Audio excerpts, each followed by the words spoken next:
Oh, I one thing I do that I don't know you on my mention.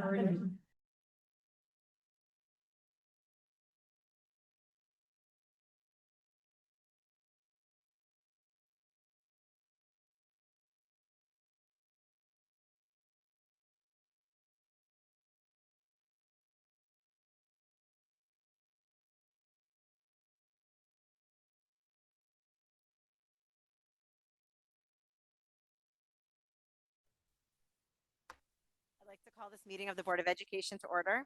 Mr. Schimpf, can you please call the roll?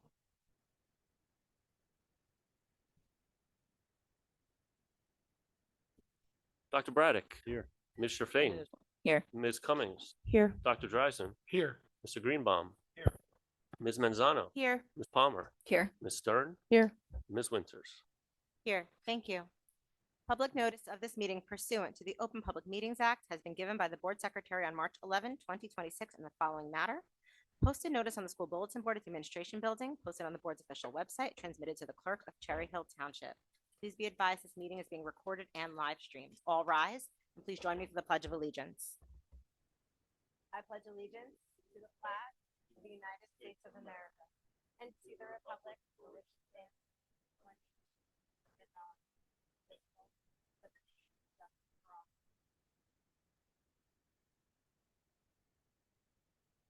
Thank you all very much for joining me for our budget discussion. I'm going to turn it over to Mr. Schimpf to get us started. Okay, thank you.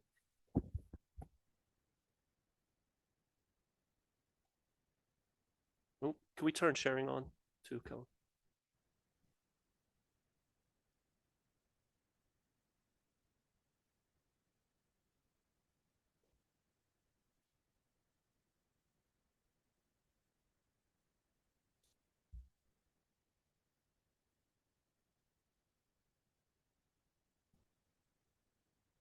Kevin, I just need to be able to share. Yeah. There we go. Thank you.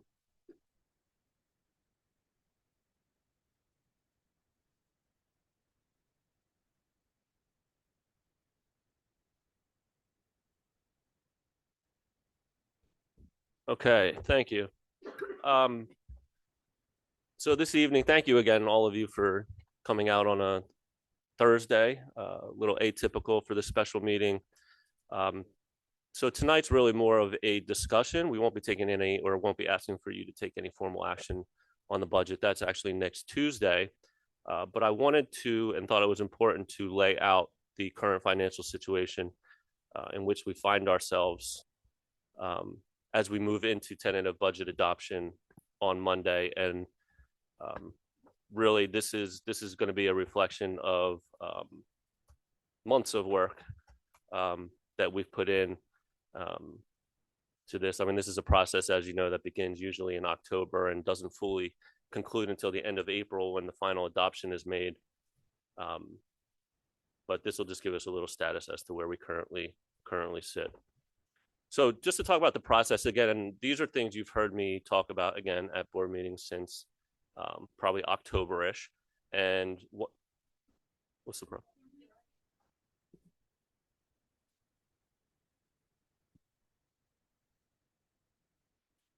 Can you blow the screen up? Yeah.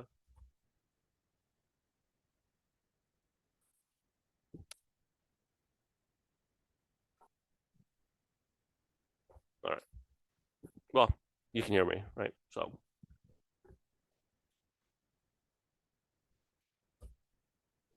So one of the things I did the other evening, as we were preparing for this, or as we roll into this, is I went back and I watched some of these budget meetings or tentative budget meetings last March. And a lot of the things you're going to hear me talking about this evening were talked about last March. And I listened to all of your comments, and I think all of you are aware of the financial situation the district was in and was headed toward. A lot of tough decisions I know had to be made even for this current year. And unfortunately, we're in a situation where we're going to have to continue making very difficult and consequential decisions just based on the financial reality of where we sit. So something I've utilized over the years and that I'm a huge proponent of and I find great value in is we utilized a zero-based budgeting approach this year at Cherry Hill. This is something that most of the administrators and at the building level or department level were not familiar with or may have not had history with.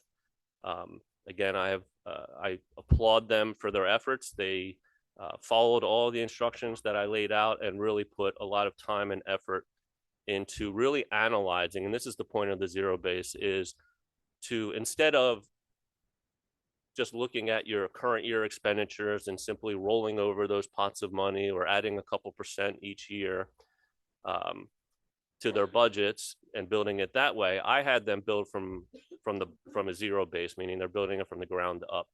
And that's forces them to carefully review programs, find potential efficiencies that could be made, are things that we're doing or they're doing at the building levels or initiatives, are they working? Are they getting us the most bang for the buck? And this is an opportunity for what I've told them is you build your budget based on what you believe your needs are to be successful, meaning you meet your building goals, you meet your district level goals, our strategic goals, all of that. Tell me what that looks like.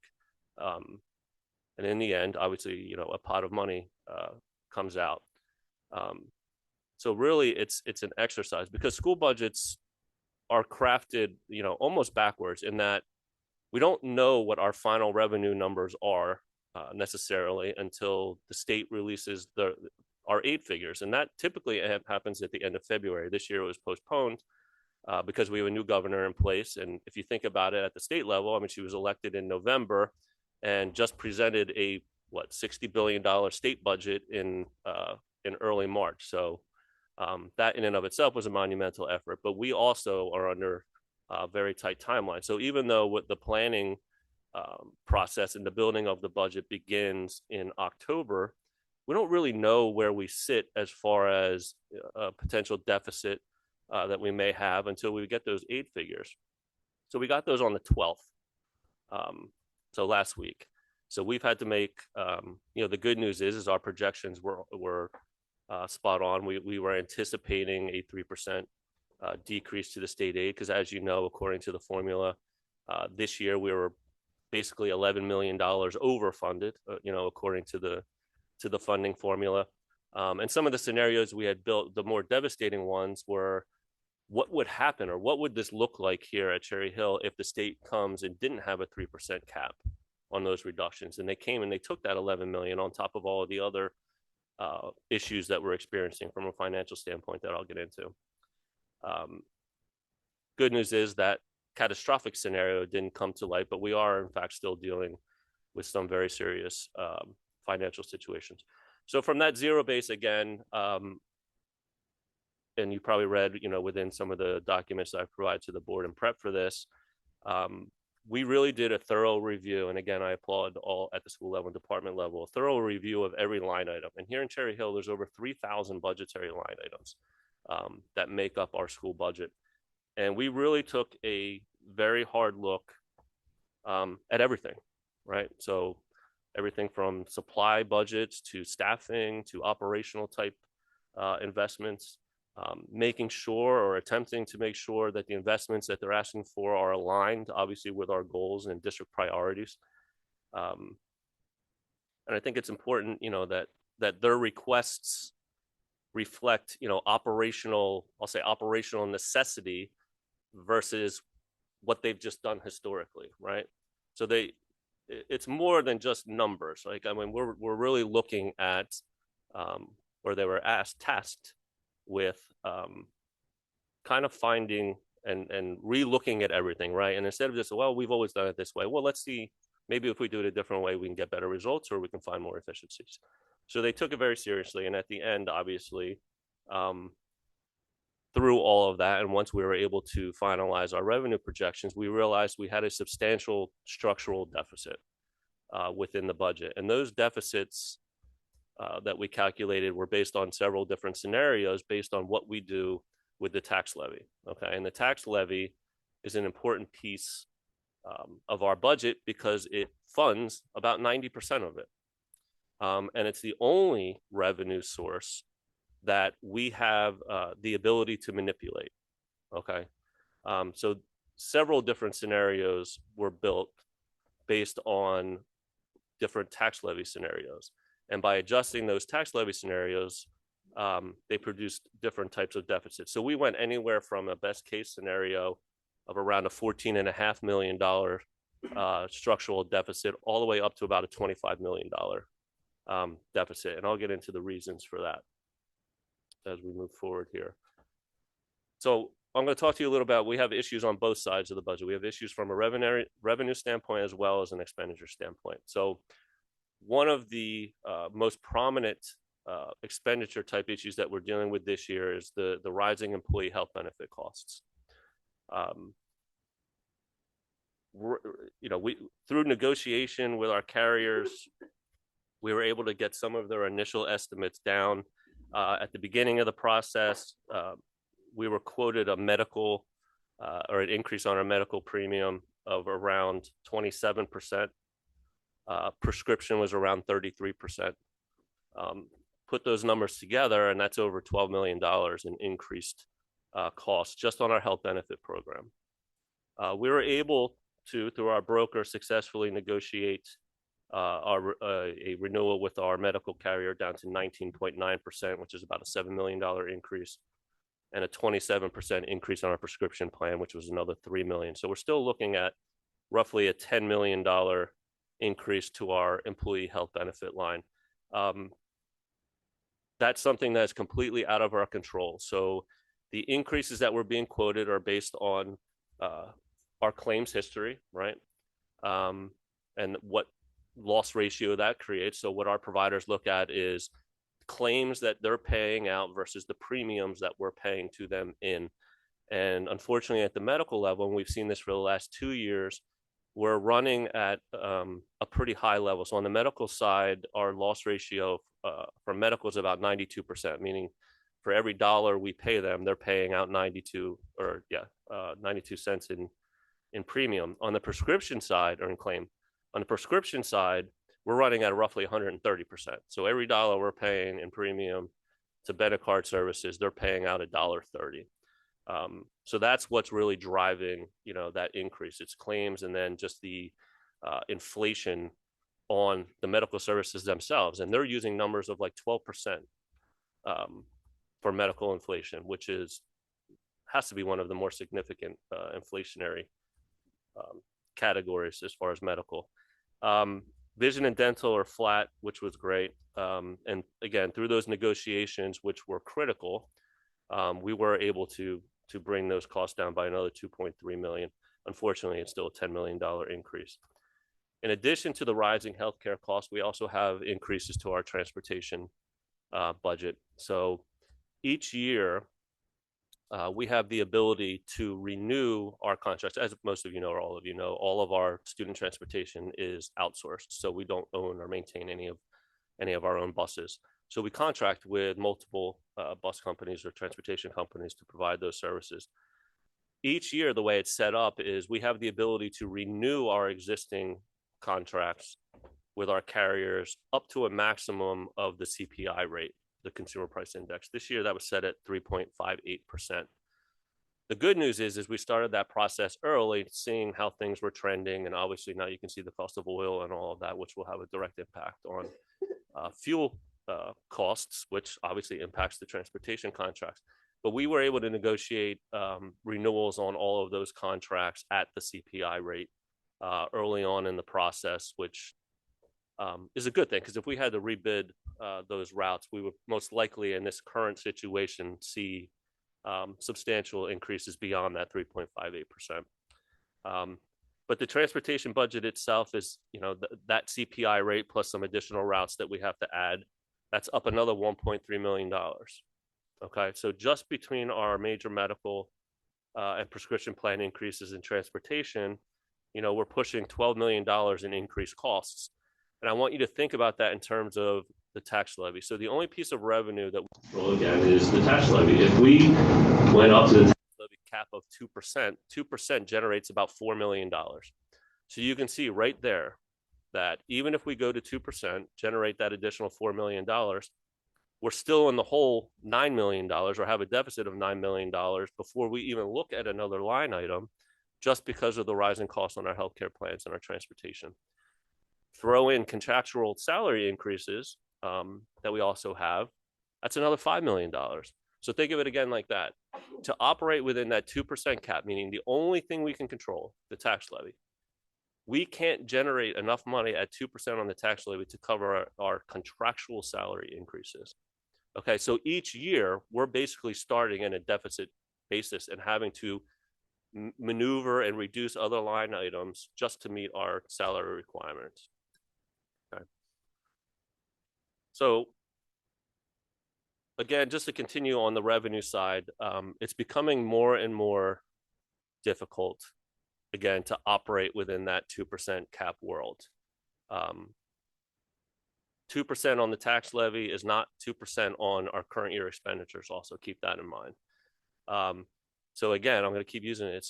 We each year before, as we enter budget season, we are essentially moving or beginning at a deficit basis, knowing that we cannot create enough revenue to cover our fixed cost increases each year. So unfortunately, within this budget, yes, we're going to be proposing increases to the levy above and beyond that 2%, and we'll get into what that means in a little bit. And the other thing, we've talked about these all these increases, to the expenditure side of things. With the amount of reductions, or again, with at the deficit level we were at, after all of those reductions were made to get us in line with our revenue projections, our general fund is still, or our proposed general fund is still only increasing $1.4 million, or about 1%. So I've just told you we have increased costs on two major line items of $13 million, but overall, because of our revenue issues, we are only able to increase revenue by that $1.4 million. So we've had to make reductions, obviously, in other areas to balance that. To touch upon that, why we have that revenue, substantial revenue decrease, is Cherry Hill has historically, over the last couple of years, has used substantial amounts of fund balance or surplus to balance the operating budget. That essentially really just postponed or paused some of the more difficult structural reductions that would need to occur, and it's kind of pushed them down the line a bit.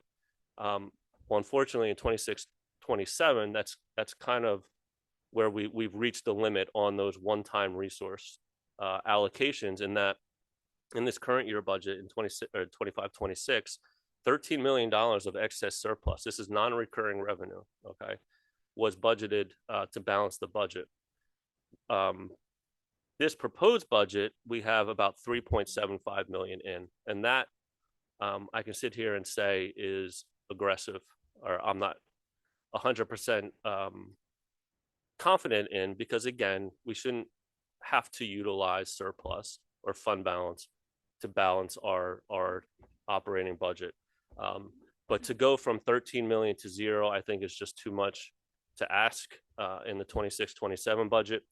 So, based on our current analysis of current year spending and actual revenues, we believe that we'll have a surplus enough to cover that contribution in 26-27, and potentially do some other things that I'll get into with it.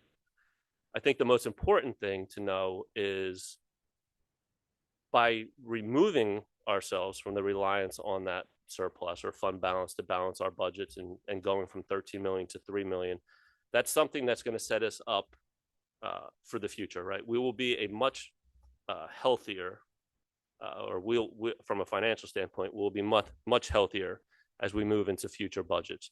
That's not something, going from that 13 million to 3 million, that's not something we're going to have to deal with every year anymore, or have the need to generate these types of surpluses within our budgets, or tap into our unassigned balances to balance these budgets, because we're removing our reliance on it. So this is kind of like ripping the Band-Aid off, so to speak, in 26, 27. So I can say that we're not going to experience situations as dire as the one we're currently in. That's not to say that we won't have future issues with continuing, expenditures continuing to grow or additional state aid cuts, but at least we've removed that one piece of reliance on that surplus moving forward.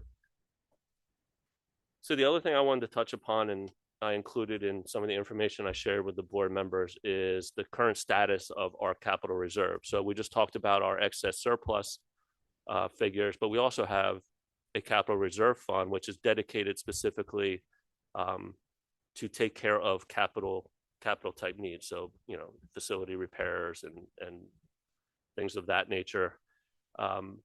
So at one point, the capital reserve balance in Cherry Hill within the last 5 years or so was up around $25 million. That has been degraded to the point that we're now below $4 million, excuse me, within that capital reserve account.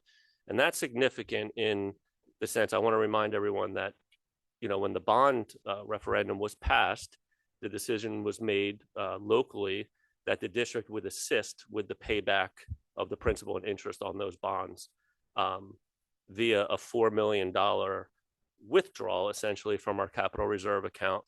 And then we would, use it to pay down the debt. And we've done that for the first 3 years of the payback of the bonds.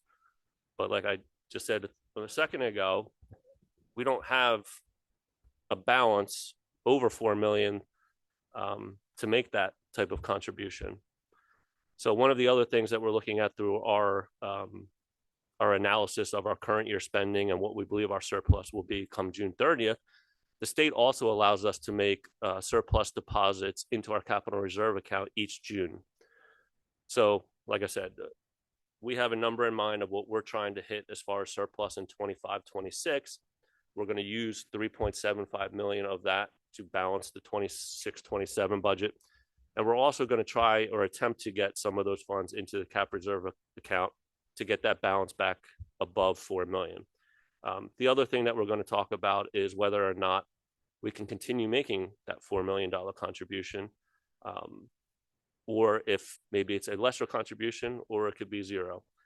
I'll just add that one of the opportunities we have moving into 26, 27 with the debt piece is that based on the amortization schedule of the payback of those bonds, the principal and interest payments are actually dropping about $3 million from current year into next year. So that creates an opportunity really where the taxpayers themselves wouldn't necessarily feel the impact of us not making that payment because it's being offset with that reduction within the principal and interest. So really, I think it's very important that instead of utilizing surplus in future years, again, to balance budgets, that we continue making investments into that capital reserve account, not only to continue making the debt payments, but also to ensure we have a healthy enough balance to tackle future capital needs that we will absolutely have that are things outside of the scope of the bonds. You also might recall that when the original bond amount was significantly higher than even the 56 million, 363, excuse me. I believe I've seen some reports where it was over $400 million worth of work was identified. 496, 396, there you go. So in addition to making those bond payments, there has also been strategic use of those capital reserve funds to assist in completing some of the projects associated with the bond of things that were pulled out, that were covered by the bond. So unfortunately now when we're sitting at 3.9 million, we don't have that ability to make the payment. And secondly, to continue investing in the needs that we have from a capital perspective. So I think it's very important, again, that as we move into the future and surpluses occur, that we continue making sure that those surpluses are used wisely and we get that capital reserve balance back up so that we're not looking at large scale future referendums, right? We can kind of handle our needs in-house here. So moving back into the proposed tax levy piece of this. So what we'll be presenting on Tuesday hopefully we have consensus. I'm sorry, just move this around so I can see. So this right now, the tentative budget does include a 7.4% increase on the tax levy, which would generate approximately, $14.8 million in additional revenue. That's obviously a significant increase, and a lot of you may be asking, how do we exceed that 2% cap that we've been talking about? Within the state regulations, as far as the 2% cap goes, there are certain things, there's about 4 of them, where if certain things occur, we have the ability, if the board chooses, to exceed that 2% cap. One of those things that we're looking to take advantage of this year is when you have extraordinary increases to your health benefit plans, the state does have an adjustment that allows you to attempt to offset those costs through the levy. Again, the levy being the only thing we can control. So obviously in a year when we're looking at $10+ million increase on our health benefit plan, which is significantly more than it has been historically, we're looking to take advantage of that health benefit waiver. In addition to the health benefit waiver, that's around $7 million, by the way. So think of 2% is about 4 million. Health benefits waiver is another 7 million. The last piece of that gets us to the 14.8 is the 3.3 million of banked cap that is currently sitting, or I shouldn't say sitting, it's not actual cash we're sitting on. It's really just the ability to tax above that 2%. So there's about 3.392 million of bank cap that will expire, by the way, if we choose not to utilize that in 26, 27. So in this scenario, to get us to the 7.4%, we're proposing going to what our tax levy cap would be this year to generate those additional revenues to try to offset some of these reductions that unfortunately will occur in addition to these large tax increases. So even going to that 7.4% and generating that additional 14.8 million in additional revenue, we're still looking at 14.5 million in additional spending cuts that will be required to balance. Of that, and I'll get into it a little bit more, once that deficit became known, one of the things we undertook was a very deep dive into every one of our budgetary line items other than personnel to start identifying areas or things where that we could live without, so to speak. And I don't want you to think that the $8 million of non-personnel reductions that we've identified won't be pain-free. And one of the things I wrote to you in that memo over the weekend or yesterday, was that we will feel the impact of these cuts. These are things from, it could be classroom supply accounts to professional services to operational type needs, things that are not waste or abuse. I mean, that's one of the other great things that came out of the zero-based approach, is that we didn't identify areas of significant fluff, I'll say, or waste or abuse. These are things that are needed and necessary to continue providing the types of programs and services we do here at Cherry Hill. So those $8 million in non-personnel cuts will be difficult, and they will, it will bring some pain with it. But we are at a spot, or we've gotten to a spot where I don't know that we can reduce anything, non-personnel wise beyond that $8 million, which won't drastically impact certain areas of the operation or within the classrooms themselves. So unfortunately, in addition to that 8 million of non-personnel type cuts, we're looking at about $6.5 million in direct personnel or staff reductions on top of that.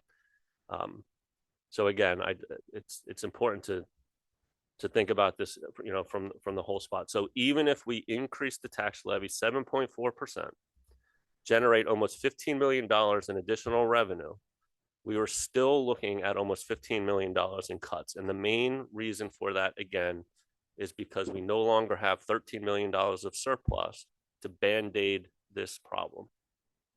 So that's kind of where we're at as far as the reductions go. And we'll get into those reductions a little bit deeper on Tuesday, but really just trying to paint a picture as to where we are and why this tax levy increase really is necessary. I'll just add a 7.4% increase on the tax levy will have a significant impact on our taxpayers. So a 7.4% increase on an average assessed home in Cherry Hill would bring about a $420 annual increase to the tax bills. So that's hard to digest. So we're talking about $15 million worth of reductions to programs and services we provide, and also telling our taxpayers and our parents that we're going to raise their tax bill $420, and that's just on the average assessment. So that's kind of the level of the situation or dire situation that we do unfortunately find ourselves in.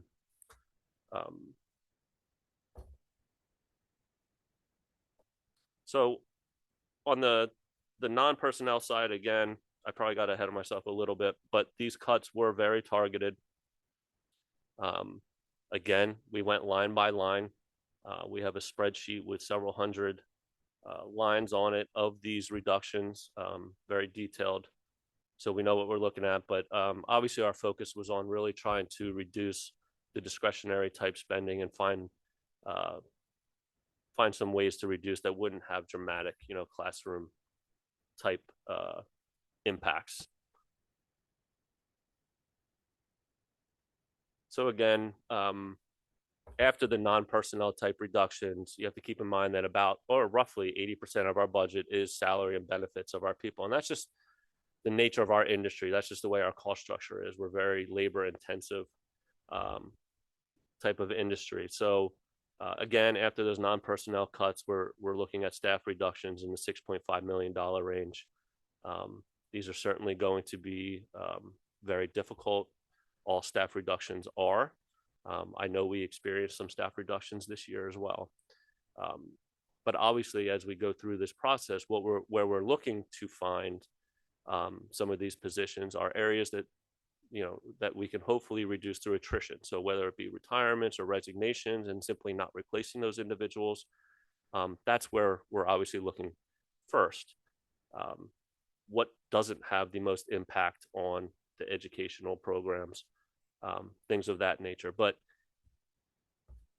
I just want to be known that these staff reductions aren't strategic. They weren't put out there to say, we just need to find ways to reduce.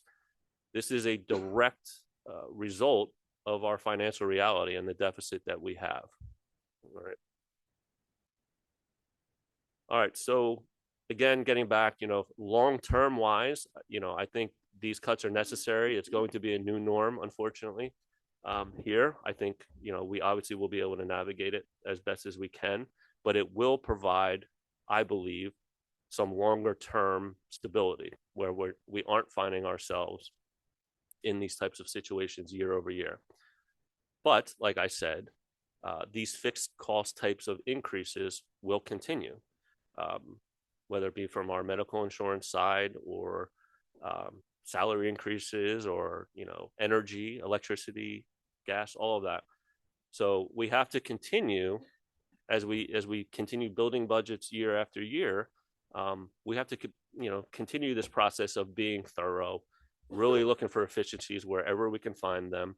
And it has to become something that we do not only from October through April, but something that we're doing throughout the year. And that's something that I will be doing, and I'll be leading that charge. And that's why we're keeping a very close eye on every dollar that comes in and every dollar that goes out of our bank account. So I think, again, one of the important things that we're doing is we're removing our reliance on surplus, one, because it doesn't exist. And we're going to strategically continue trying to get those surplus monies back into our capital reserve account and rebuild, a steady base there, and continue balancing future year budgets responsibly again. So looking ahead, again, kind of just to reiterate, this was a very thorough process, and I can't emphasize that enough. I do have to give many thanks to our school administrators, to our department supervisors, to our Lewis team here, Central. This is not something that was constructed in my office alone or Dr. Morton and I. This was a very collaborative effort through months of work and in intense review, I'll say. But unfortunately, there are some structural, deficits that exist that where these unfortunate cuts are going to have to happen. But it will get us into a better financial position in the long term. And unfortunately, it's going to require a substantial increase to the tax levy to help offset some of those reductions. Again, for every percent or every dollar that we do not increase that levy by, if we do not go to that max cap, I'll call it, for us, will be an additional reduction to the budget. So we have to be mindful of that. In addition to that, by raising the levy to this level and taking advantage of that bank cap, that sets a new tax levy balance, so to speak, that will generate additional or more revenue in future years as well, which will help offset, again, additional future year increases. So again, lastly, obviously we have our tentative budget presentation on Tuesday. We'll be asking the board to adopt some form of the tentative budget at that meeting so that we can meet that statutory submission deadline of March 27th to the county. That's where the DOE does their technical review of our budget. And once they approve and authorize that, we will bring the final version of the budget back to the board on April 28th. So we'll conduct a public hearing at that level, and that's where we'll look to make final adoption. So just keep in mind that when the tentative budget is hopefully adopted on Tuesday, there is still, a month or 5 weeks or so of opportunity to continue these discussions and deliberations, and we can make changes to what that final version looks like. So I don't want you to think that this is the only time you're going to hear, or your only ability to keep looking at this and studying it and figuring out what that final version kind of looks like. So with that, that's kind of our current status, where we currently sit. It's a lot of information. I've poured a lot of information on you over the last 24 hours or so. I wish I had something more positive to say, but I don't think this comes as a complete shock to any of you. This is, again, something that I've heard this board talk about for the last several years. And with the instability with state aid and some of these cost increases, it's something that we're going to have to continue looking at very hard. So with that, I thank you. Thank you, Mr. Schimpf, and thank you for all the work that you did on this. I know it was a heavy lift, especially coming in your first year, starting a new budgeting process. I'm sure we all wish, we had better news, but this is what we have. In order to begin the discussion here on the board level, what I'm going to do is I'm going to give each board member an opportunity to make initial comments or questions. I'm going to time it for about 3 minutes.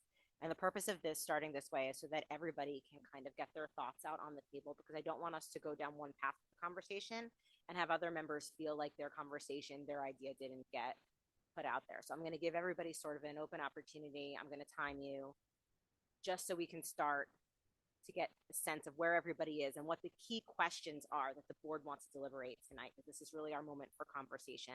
By the time we come back on Tuesday, we need to be ready to vote on the initial budget submission. So once everybody you're not obligated, but once everybody who wishes to speak has had an initial chance to speak, I'm going to open it up for more of a discussion where we can go back and forth and decide, where kind of we are on these, ask additional questions of Mr. Schimpf, anything that we want to look into, we want answers to before we come back to vote on Tuesday. Does that make sense? All right. So I am Mr. Fain. I'm going to use my phone as a timer for the 3 minutes as governance chair. I am breaking the rules, but I'm asking for your permission. Don't throw anything at me. It's only being used as a timer. Adam will keep me honest. Is there anybody who'd like to start? Dr. Braddock. I won't need the timer. I'll be quick. I promise. First, Mr. Schimpf, thank you. This sucks. I'm sure you didn't have very much fun looking at these numbers, and certainly we didn't have any fun listening to them. But like you said, not much of a surprise. I thought everything you said was pretty thorough. I only really have one question, and it relates to one of the major expenditures we have as a district, that being transportation. You mentioned that we negotiated with or contracted with the transportation companies that the increase in price is tied to CPI. Is that time constrained, or does that deal expire at some point in the future where we will be kind of beholden to fuel costs? Not for 26, 27. So we were able, this board already approved and took action on those contracts at that CPI rate for the future school year, 26, 27. So we are locked in on those. And with that, we'd have to revisit that again for 27, 28, 28, We would, 29? correct. Yeah, Okay. they're annual renewals. Okay. So we could look at even further increases in transportation costs if we can't negotiate the CPI tie. Absolutely. Okay. Absolutely. That's it. Other board members? Ms. Sherfain? I understand. I don't know who this might be more of a Dr. Morton question. I understand that personnel is the most obvious choice of area to go when looking at costs, considering the long-term effects of reducing personnel. I guess my question is, looking at the non-personnel cuts and decisions that were made over the last couple of months, how do you, and if there's a potential for looking at that further after next week, how do you prioritize those things? I understand that trying to reduce the impact on students, but what are some other considerations that are put into non-personnel cuts and how to prioritize those things? Yeah, it's a good question, and it's a collaborative effort. So these, it could be, if I'm looking at, let's just say the buildings and grounds budget, right? I'm going line by line on that. I'll have my buildings and grounds team sitting in front of me, and we're going line by line, and we're talking about, okay, well, we have X amount of dollars dedicated for this field maintenance. Is there something we can do differently to recoup dollars there? Okay, yeah, we did this or we did that. And that's how you start accumulating or getting comfortable with some of those non-personnel type reductions. It's really coming to an agreement, making sure we're on the same page with the department or the school, whatever, that it would impact, and seeing if they're comfortable with that type of reduction. Supply accounts are something that usually gets hit across the board. And again, I don't like to paint broad strokes because every building has different needs. So that's why I had each of them individually look inside their own budgets and get comfortable with areas that they thought, they could reduce.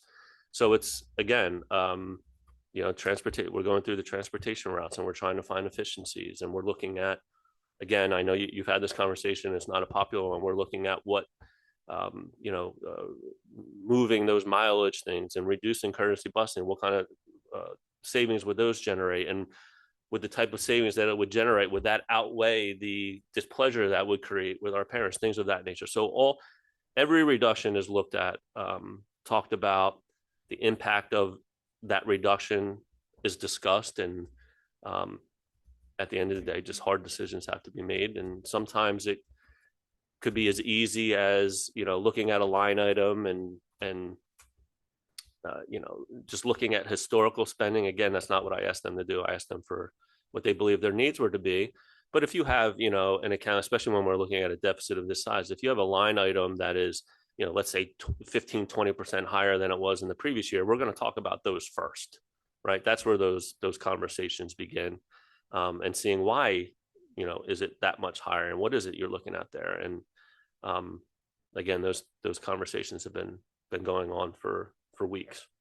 Thank you. That's very helpful. Do I have time for one more question? So I think mine was like 30 seconds. Yours was like 2.5 That's minutes. That's up to Ms. Winters, though. Yeah. You only talked for like 30 seconds. So Okay. I don't know if this is relatively simple to answer in this amount of time, but thinking, I appreciated the discussion on making changes this year for kind of like the first time that you'll see long lasting and future effects on.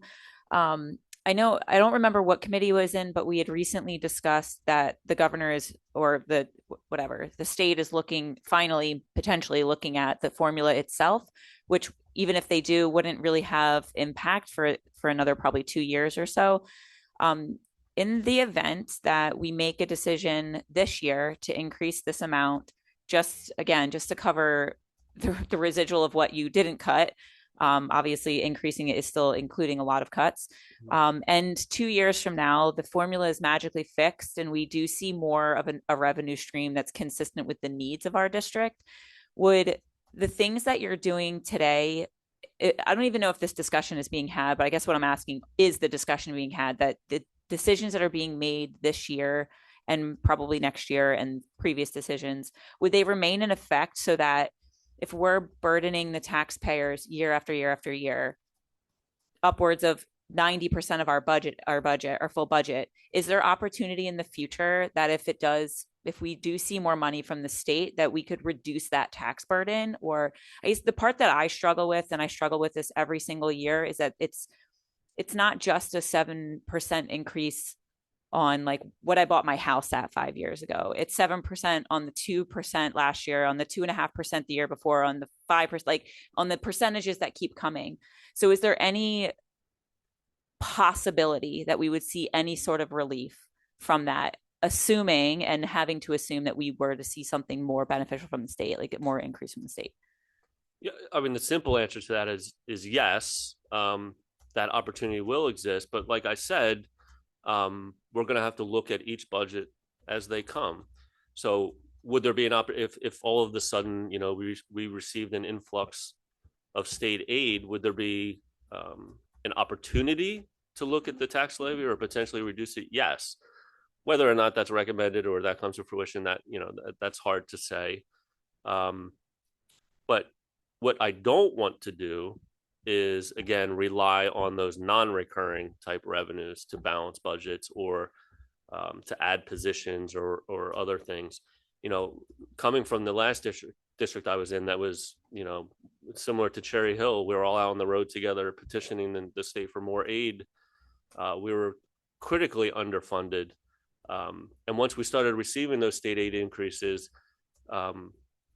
we still had to be very deliberate and careful about and intentional about the types of things that we brought back on that were permanent recurring types of costs, knowing that the formula could fluctuate in the future and that positions that we brought on because we received an additional $5 million could go right back out the door the next year, similar to the wild swings that Cherry Hill has seen in their state aid allocations over the years. Like, for instance, in this current year, the formula was run and all of a sudden equalization aid we were no longer qualified for. Rerun the formula, now all of a sudden we qualify for $5 million in equalization aid. So we have to take each budget as it comes. You know, but with the tax levy, unfortunately, yes, there's certainly an impact, and all of us who live in New Jersey understand the burden that it has. But again, it's stable and it's recurring. State aid, I wouldn't consider that as stable or recurring. So we'd have to be careful. Thank you. Ms. Manzano. Just something really quick, if you're able. First, thank you so much, because I know that you've been working pretty tirelessly on this. You had said that it wouldn't necessarily be the be all end all. And so what I mean by that is, you know, we're going to make a decision to approve or not approve on Tuesday. Are you able to speak at all and share with us or share with everyone what could potentially change after a decision has been made to approve a budget? Yeah, I'll say the numbers are the numbers, right? The deficit is the deficit. The things that we can continue to look at in order, again, because this is such a condensed timeline that we get put in, even though here at the district level, we've been working on this for a long time. We didn't necessarily know the dire situation we were in until late in this process. You know, the administration tries to keep you as up to speed as possible. And the good thing here is that we have committees and committees of the whole. And you've heard me talking about these anticipated medical increases for months, right? So cuts, unfortunately, will still have to be made. But, you know, for instance, if the board, you know, unanimously, or the majority doesn't agree with that tax hike, well, that will require us to go back into the budget and identify additional cuts to it in order to bring it balanced. So discussions will continue. Again, we'll be presenting the budget that, Dr. Morton is comfortable with to the board and what he believes, we can function under. But it also needs the board's support. So again, without going to the full taxing authority, it will require additional reductions beyond what have already been identified.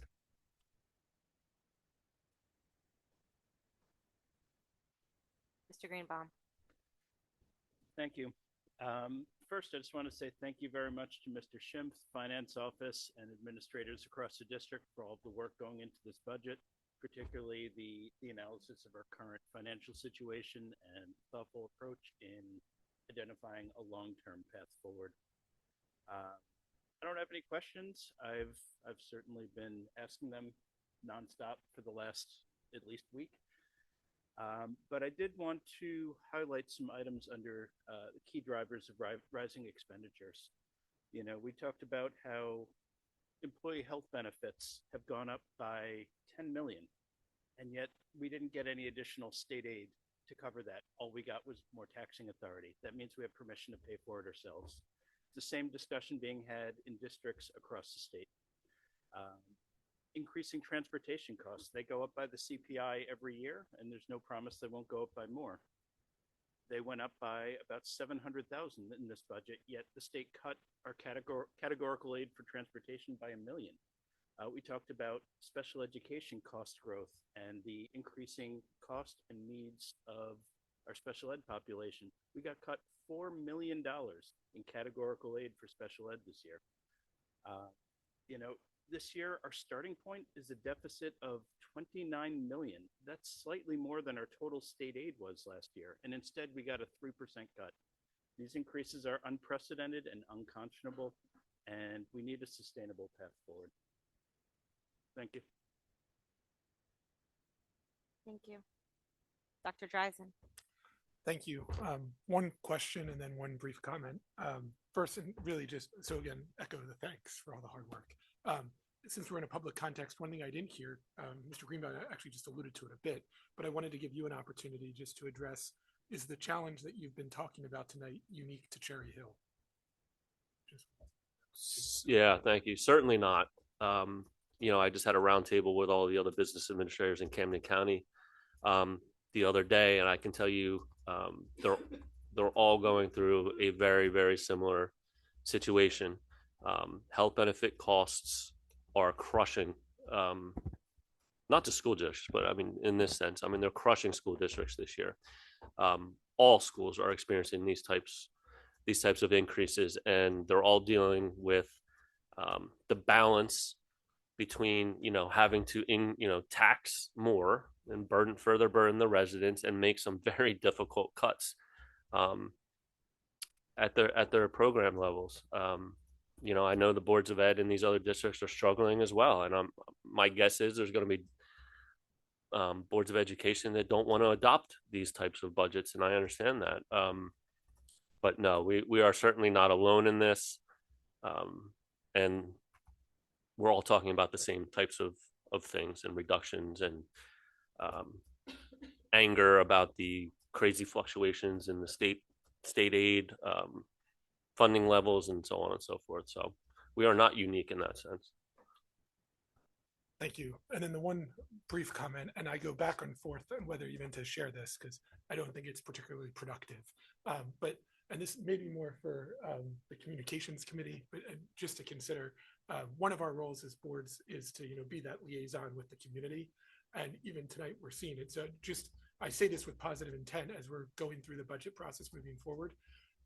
The presentation, which is I know the focus is on the content, but a lot of these big stock images, when I think we could just have bullets of the content, and so then it's easier to read for people to digest the content. It's more just how we're messaging the information. I just think as much as we can make it easy for the community would be something for us to keep in mind. Yeah. Thank you. Ms. Stern.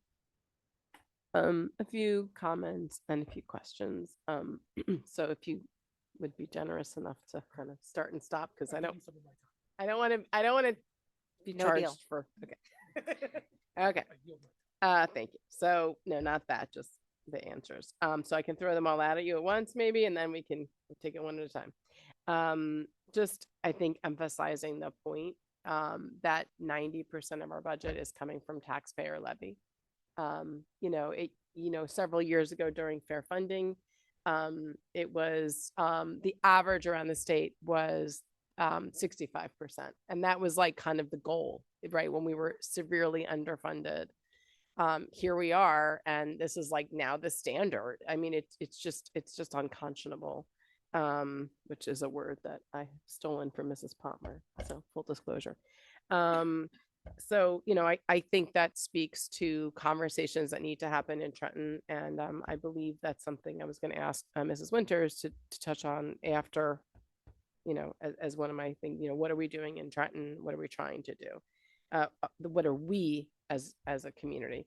The other, comments or questions are, I think that health insurance, it's lovely to have, the type of health insurance benefits we have. And it's important that we have excellent health insurance benefits for our employees.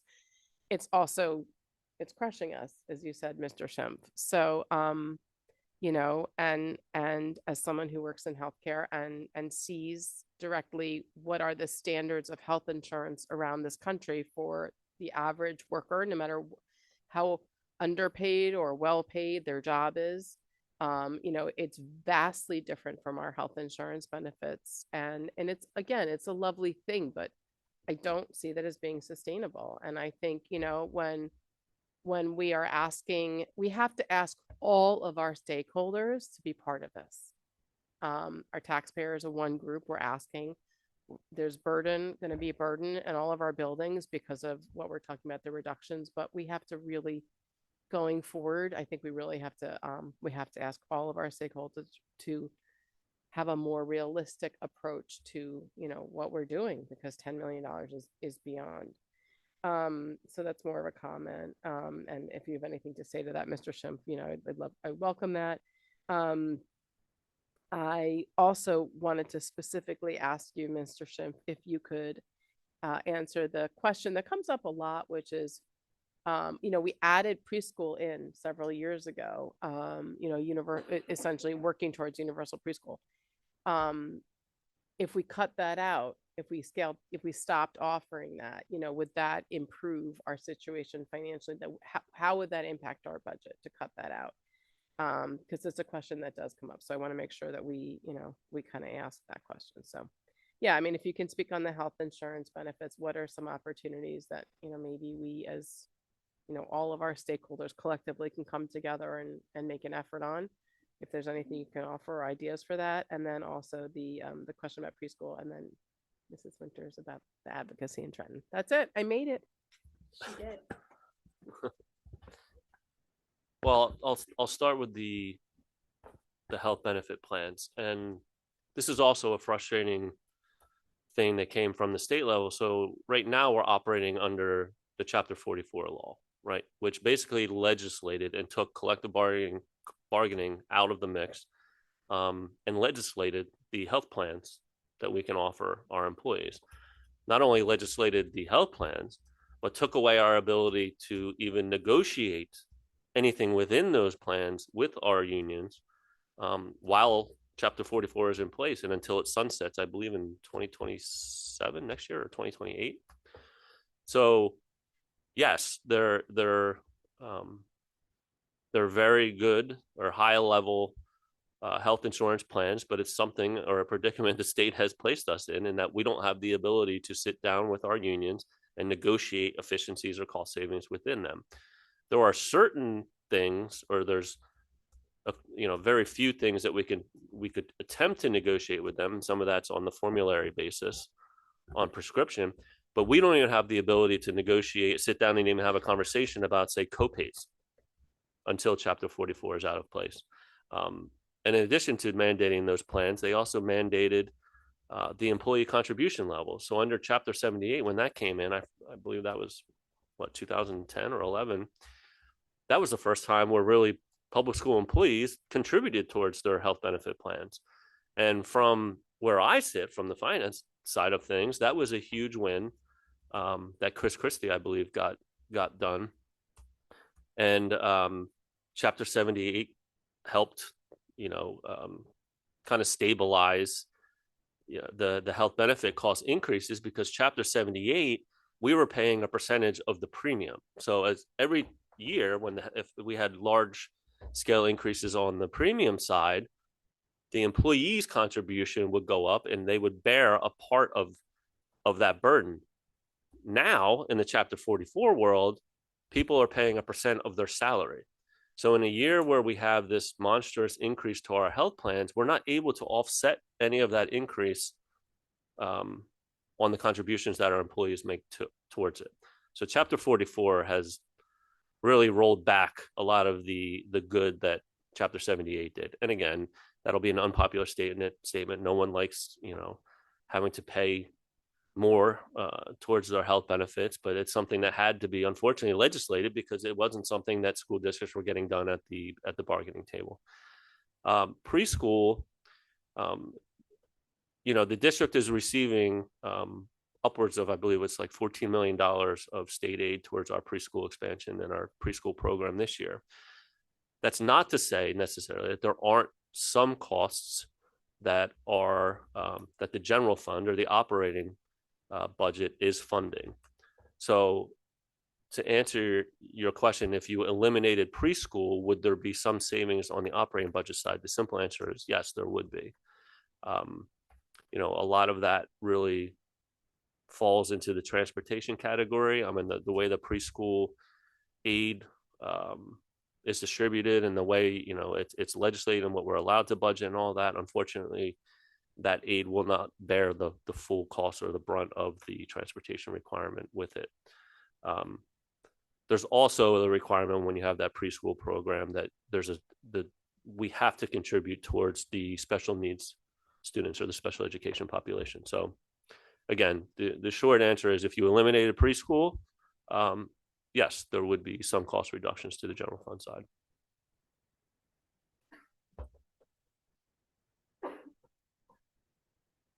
You used up your 3 minutes.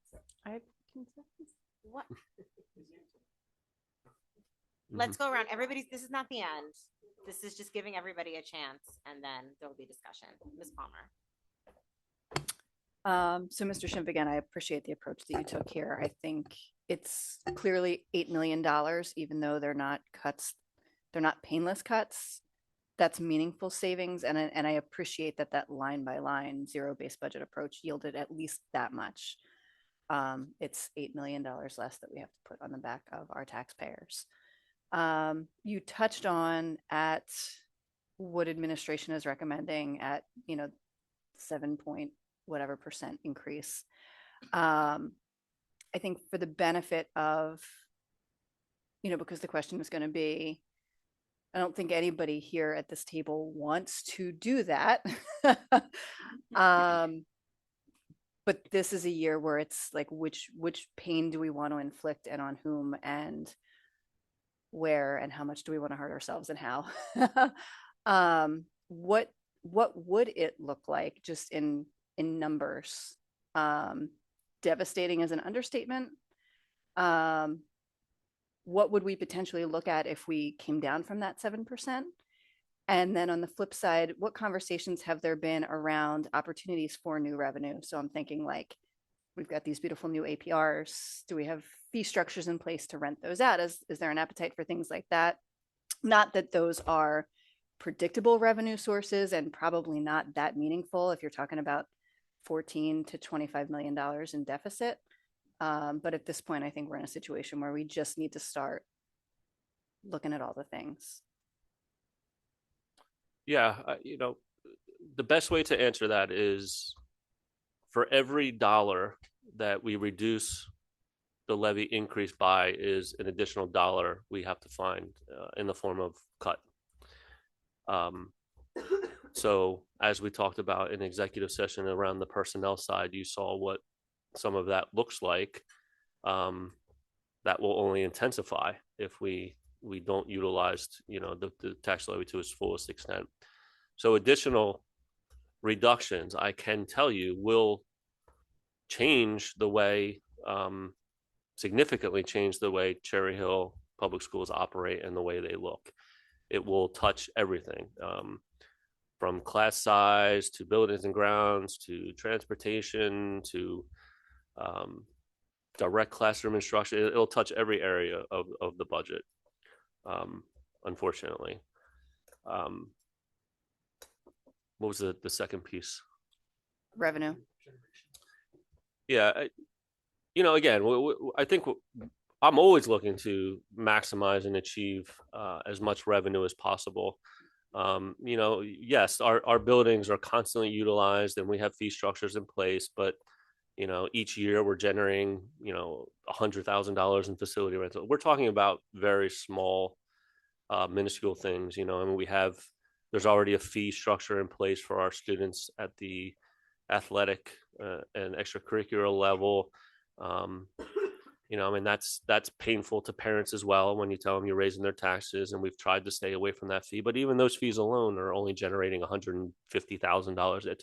It's not even scratching the surface as to what our athletic and extracurricular programs cost. So I'm not saying that we can't continue to look for additional ways to increase other miscellaneous or other types of hopefully recurring revenue sources. But again, the way the formula is constructed and the burden the formula has placed on the taxpayers in the form of their local fair share. Again, it's 85 to 90% of our budget is the tax levy. So we'll continue looking at everything, but it's those little miscellaneous one-offs are not going to solve these structural problems.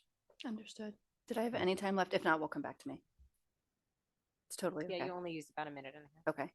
The only other thing I want to say is just a comment. I mean, if you look at where our categorical aid was cut, $1 million from transportation, $4 million from special education, and surprise, we got $5 million back in equalization aid, just reinforces, even though we all know this in the room, that this is just a shell game. And the state just continues to manipulate the numbers to get to the result they want to achieve for each of our school districts.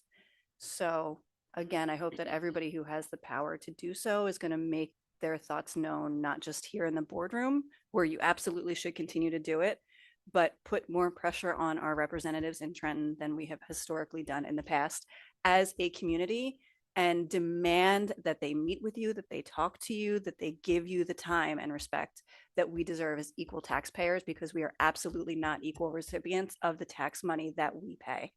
So please do that. I'll just add real quick too, from the state aid standpoint, I may not have mentioned this, but based on our current year figures and the fact that $5 million now came back in the form of equalization aid, according to the formula, we're still overfunded by the state by approximately $5 million. So, which is insane. Yeah. We are not overfunded. We are footing the bill for 90% of what it costs to educate our children, and that number is not going to go down. I'm done. I hear you. And I mean, you and I have had this conversation. It's in the state constitution. It is the state's responsibility to provide a thorough and efficient education for our children. The state's responsibility. And they are failing. So that's a preview, Miriam, of what I will be saying. The morning after the budget vote, I will be in Trenton that Wednesday morning. I have a spot and they're going to hear from me. And whether it makes a difference this year, I don't know. But I think the cumulative effect of all of us showing up, I am seeing it from every district across the state. Republican districts, Shore districts, North Jersey districts, all the districts, everybody is feeling these impacts and everybody is facing the same concerns. I mean, to your point, Ms. Palmer, they knew that they were going to cut us the maximum and then they fudged the numbers so that we got to -3%. It's magical how that happens. Ms. Cummings. So much of what you just said was really what I was going to touch on as well. And I apologize, I don't really have a lot of voice, so I'll try and be fast. But when you look at last year's budget, which was $260 million, $201 million of that came from local tax levy. I mean, talk about serious municipal overburden. We are beyond that. with state aid last year at 31.6 million. And we have CPI, and then we have cost of living increases, health benefit increases. And then again, with the added burden of Chapter 44, the state is asking us to do all these things without helping us achieve them. So again, like Mrs. Winter said, I don't know who's coming to save us, but we sure as heck really need to try, and we need to make our voices heard. And I do know, there's a fair funding meeting coming up, and we say this every meeting. There's a fair funding meeting coming up. Find them on Facebook, Fair Funding Cherry Hill. Call into our meetings. They're 30, 40 minutes long. They're run by Alana Yaris. She's incredibly efficient. And, we have great ideas to really make your voices heard. And if it's something you're willing to do, I wouldn't be shy about your statements. I would just lay it all out on the table, because there's nothing left to lose at this point. And that is the truth. I'm now going to just open it up to discussion among board members. Everybody, I think, had an opportunity to sort of give us their perspective, the things that they're focusing on. I heard transportation. I heard health benefits. I heard property taxes. I heard state aid in the formula. So yeah, I just want to have some open discussion among board members. This is our only opportunity to do it as a board of 9. And before we come into vote on the initial budget submission on Tuesday. Don't everybody go first. I'll go first. I'm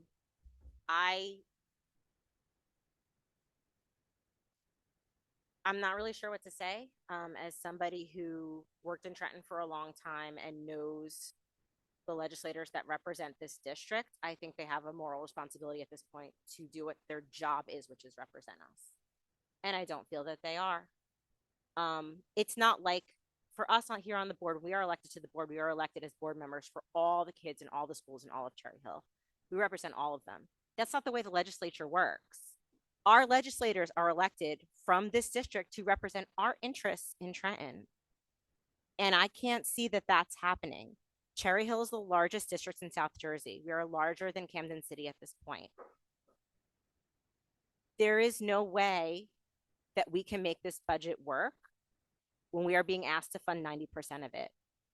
What they're asking us to do is impossible and a burden on our taxpayers that is just completely out of control after we asked them and they approved the bond referendum money.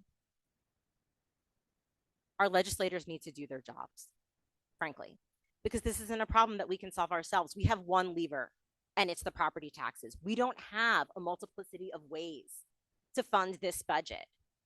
We only have one thing that we can do, which is increase property taxes or make catastrophic cuts. And this year we are doing both. And Cherry Hill is known and has pride in the excellent education that we provide for our students here. The schools are the heart of this town. Nobody wants to lose that. I definitely don't have the answers, but I know that we can't solve this on our own. So yes, I will go to Trenton on the Wednesday after we vote. I talked to Alana today, talked about fair funding, but I really don't know where we go from here. And I think the advocacy moving forward has to be towards a change in the funding formula itself, because it's clearly not doing what it was intended to do. As the needs of our students have rose, our special education population has risen, our special education aid was cut. We are now up to 25%, 1/4 of the students in this district are free and reduced lunch students. They can't tell me Cherry Hill's a rich town that can afford this. And if that's what they're saying, maybe they need to come here and walk around our schools and take a look at the excellent education our teachers provide for our kids every single day. And how are they supposed to provide it without resources? So that was my 3 minutes, I guess. And that's all I'm going to say. Dr. Braddock. Do we have the power to request they come here? We're talking about going to Trenton all the time. We go to them. Can we put pressure on them to come here and talk to us? I'm going to let Ms. Stern answer that because she did that once.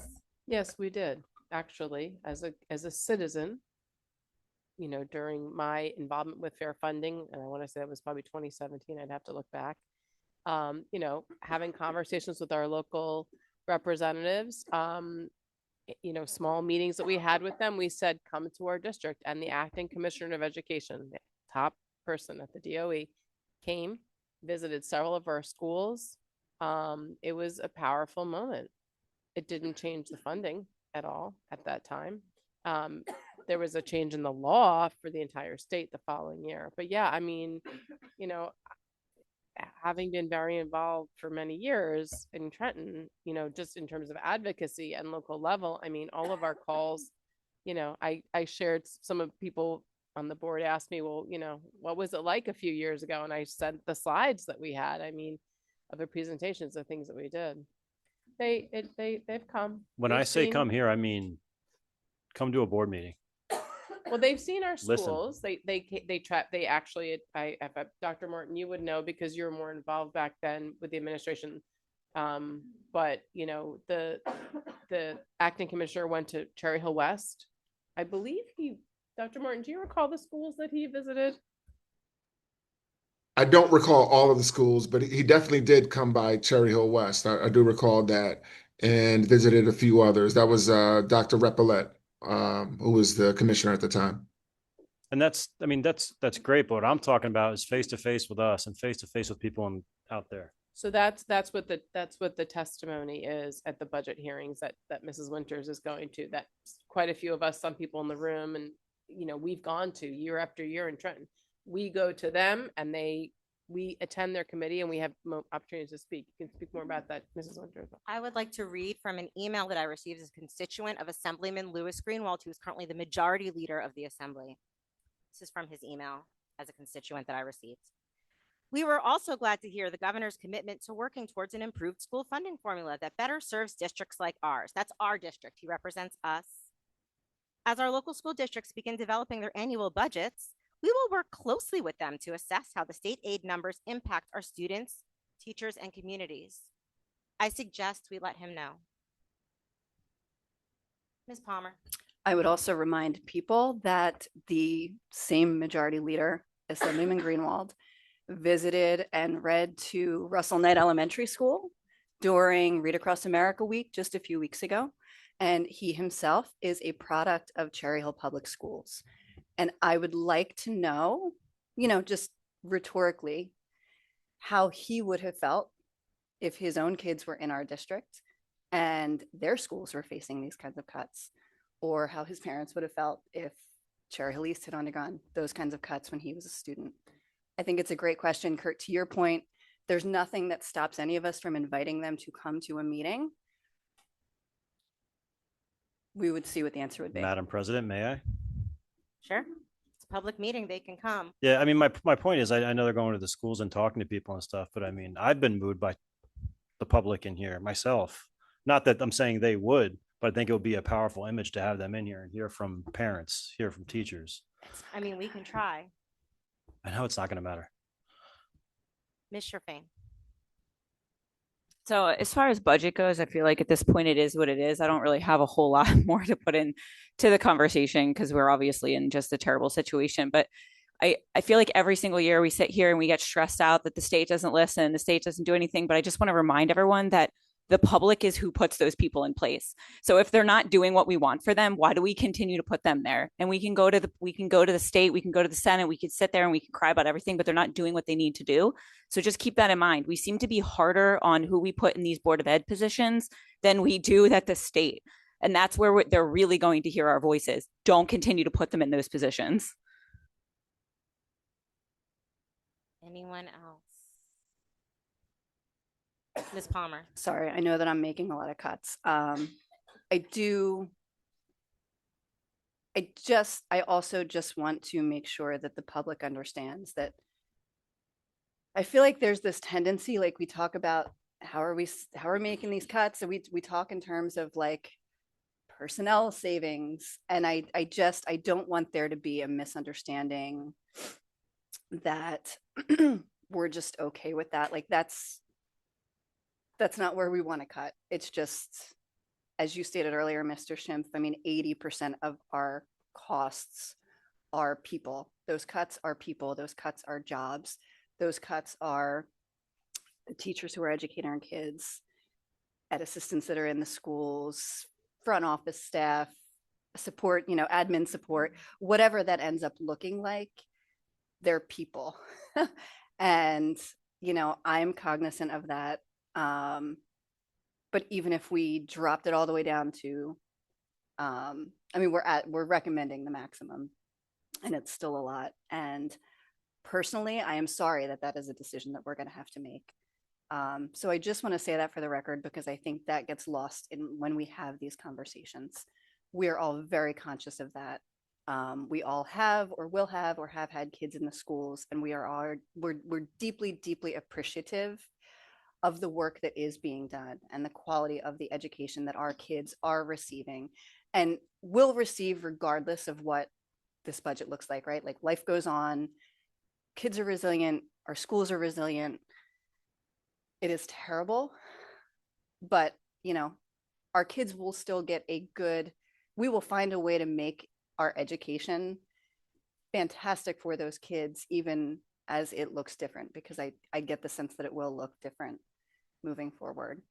But I'm still concerned because I think, as you said, Mr. Schimpf, those uncontrollable costs will continue to increase.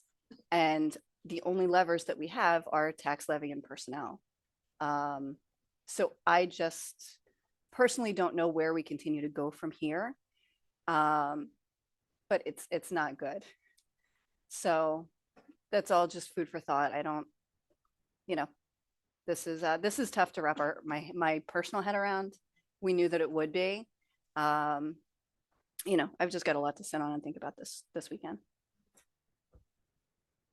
Other board members, Ms. Stern. First of all, I didn't thank Mr. Schimpf because I didn't want to, I started on my time and that was that. So thank you, Mr. Schimpf. It's a lot of difficult work to do, and I appreciate it very much. Your hard work and your diligence and your, honestly, you're just very straightforward about everything, and I appreciate that. I think I share Mrs. Palmer. I really share this and I think it's fair to say that I can't imagine that any of us 9 don't feel this way. This is just feels like a very awful contemplating decision to have to think about these things, to think about reductions, to have to think about an increased tax levy, because we all know that no matter what, the home sales in our community have been, or the influx of perhaps some outlier, high earners that exist in our community, that's, the average assessed home, the average taxpayer, the person who's right in the middle. That's really what this formula should be based on, and it's really not. It's just it's impactful. So I don't take it lightly at all. I'm grateful that we don't have, okay, well, you're cut 4 million in special ed, so we're going to cut 4 million out of our school. I mean, we're not that kind of linear, thank goodness. Obviously, not that we ever have been, but I particularly think about special ed a lot, and I think, Mr. Schimpf, the decision we've made all along, my question about preschool was, how much, is it impact? It's certainly transportation wise, there's some impact. Overall, however, the vast majority of our expanded preschool program is funded fully by the state. So, I think about, well, what does that get us? That gets us kids more ready for school, which we are hearing now this year. There's a huge improvement, like, from kindergarten ready children. We know that it helps intervene earlier with special education. So, we're weighing out all the pieces. Those are considerations. And I think about when we used to offer paid preschool so that we were compliant with inclusion, because that was a requirement. We offset the cost of preschool back then from our our general budget anyway. So I guess overall, when I think about those pieces, like, what do we have a good thing going for us? That's always a factor in my mind. It's not that it has zero impact on our overall operating budget, but it's very small, in my opinion, for what our students are actually, and our families are getting from that. especially as I encounter a lot of young families who are, grateful to have, preschool as part of their, public education for their kids. So yeah, I mean, I think chapter 44, that's another conversation that, as we're advocating in Trenton, as painful as that is, Mr. Schimpf, there's probably a lot of things that I have strong opinions about past political pieces, but I would say to you that I certainly do agree with you on the point that, the reality of contributing towards health insurance and the ability of employers to have some variability in what they're offering for health insurance, it's critical. It's critical to survival for any entity, any organization, any business. And so I would also ask that that be included in some of the, the discussion of, what we're advocating for is, perhaps that has to sunset sooner. I mean, I think it's, and I know that that's not popular, but I used to have those conversations in my own home. It's not reasonable to think that, the rest of the country, people, contribute towards their health insurance benefits, and they contribute a lot of money for sometimes really very challenging health insurance benefits. So, excuse me. That's another area, but I thank you for going to Trenton on our behalf, Mrs. Winters. And that's all my voice has to say. So, Other board members? Seeing no other board members. Dr. Dressen, I'm sorry. I just wanted I think everything you said was really well said, and grateful for you leading that messaging to Trenton. And I agree with all the other board members' comments. Ms. Palmer, I guess I agree about how committed and determined everyone in the district is. I would be a little bit more somber than your assessment that you said, like, even with the budget cuts, but like I take the lens from CNI, and our role as board members is to do our best in holding the district accountable. But how can we hold them? There are challenges that we're working on in terms of but and then when you have all these non-personnel cuts, and then on top of the personnel cuts, everything's, how can we continue the hard work that we're focused on that side when we're also then presenting them with this challenge? So I feel like we're handcuffing them and then expecting suffering. So I think just to like be direct, I does think it may impact the CNI world, just to call it out. I mean, that's just a reality of these budget cuts, and so even as determined and committed and wonderful as the teaching is, and so that's top of mind for me too. Sure. One thing that I brought out the day that we received the news that it was what we thought it was going to be, which was the maximum possible cut, is that I feel like we've done a lot of really good work as a board over the past few years coming out of the pandemic to really work on focus, target student achievement. And we've seen that bear fruit in so many ways. CNI just got results of the district benchmarks. And, it's clear that the work that's being done is having a true impact on our kids, but that work needs to be supported with resources. That's literally the board's role, is to provide the resources to support the instructional program that's effective for our students. How can we do that in this world where we have no control over the increased costs? And I'm going to say it again, 90% almost of our budget is funded by local property taxes. And even if we go to our maximum taxing capacity, which no one wants to do, it gets us what, halfway there, Mr. Shim? And the other half has to be cuts, both operational and personnel, that will, to agree with Dr. Dreisen, significantly impact our education here in Cherry Hill. It's not why any of us were elected or why we chose to do this. I mean, none of us. So on that very somber note, any other board members before I open it up to public comment? All right. There will be only one public comment opportunity tonight. Public comment is an opportunity for members of the community to provide input to the Board of Education on educational issues. The board welcomes diverse opinions on relevant matters. However, statements that are abusive, obscene, or which demeanor are defamatory to any individual or group of individuals will not be tolerated, as such comments are disruptive to the orderly operation of this meeting. Speakers wishing to provide the board with information which is not relevant to the district's operations may communicate directly with the superintendent and the board president via email or other alternative means. I will open public comment now. As by custom, we start in the room. Mr. Schimpf, I'm going to ask that you put our 3-minute timer up. We're just having a little difficulty with that. I'll just keep it here and we'll alert them. Okay. Got it? You got it? Okay. Thank you. Thank you so much for putting up the timer. I think it's just easier if it's visual. That way people can gauge how much time they have. Is there anyone in the room who would like to give second public comment this evening? Only public comment this evening.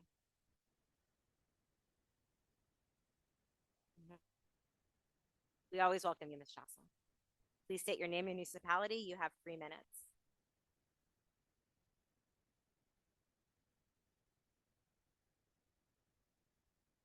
Hill.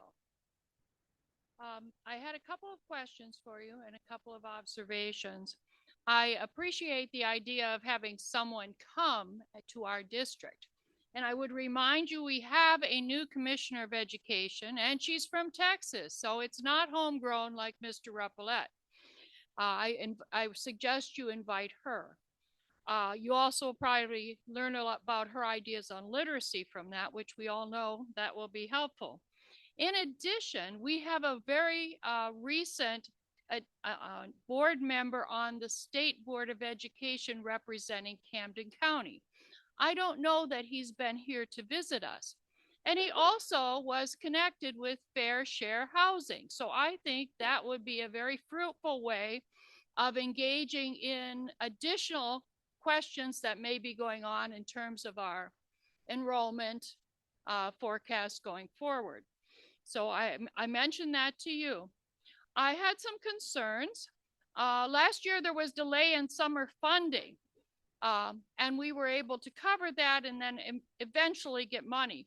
But this whole effort of the U.S. Department of Education being reorganized is going to cause some problems. And even in the direction of the question of, oh, we want to have the state versus federal ownership of educational guidelines. Right now, ESSA is a federal law. And so that still says certain things come there, but this is a horizon question. I see that we also have been working to have our students have new opportunities in terms of internships and ability to earn credits.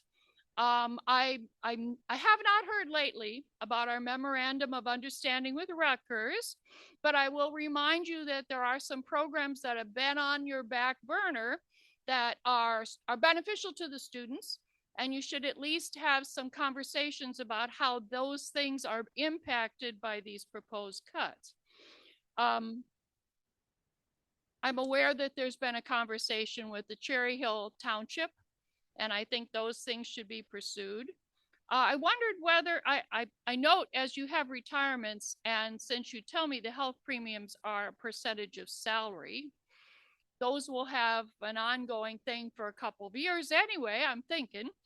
So I wondered if there was an opportunity to seek some state support for the ability of us to be training student teachers, bringing in these new mentoring programs that we have. So those are some of my thoughts. I thank you always for your attention to detail. Thank you for your comments. Going to the line, the first person, it just says iPhone. Please unmute and give us your name and municipality. You have 3 minutes. Hi, Laurie Neary, Cherry Hill. I've been listening to the presentation, and to say sick to my stomach is probably an understatement at this stage. A staggering 7.4% increase coupled with the increase coming from the township, when I have spoken numerous times at board meetings over the last 8 years about the staggering death tax spiral that we will face. You won't have to worry about how we educate these children because people will not be able to afford to live here. That's not an if, that's an absolute over time when you crush them with the tax burden. I truly appreciate that this is not the fault of the board, And this is a decision that you're left with when we are looking at cost cuts. Before we go into those buildings and start cutting services and supports, when we are clearly already struggling in that arena, we need to look in our administration building, because we have grown and developed positions, and I don't see it providing fabulous outcomes or supports in our buildings. We need to take a hard, uncomfortable look at this time.